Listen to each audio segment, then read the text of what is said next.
لا طبعا يا عم هاكلها لوحدي، انت عبيط ولا ايه يا بليا؟ طب انا مستنيك فوق. الواد ده راح فين؟ هروح له يا عم اشوف. لازم اكل الفراخ دي، اصل انا مش هسكت. بس وكده كده هخلص الفراخ وهسيبها يروح ينزل البحر، اول ما يطلع هيجي اكل الفراخ. بس انا خليه ينزل البحر وانزل معاه واطلع انا من هنا واكل الفراخ، وانا مش هفهم من دول يطلع ما يلاقيش حاجه.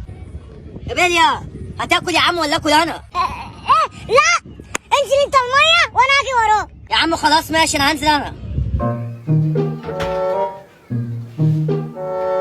كده تمام، اكل بقى سلطه بالذكاء.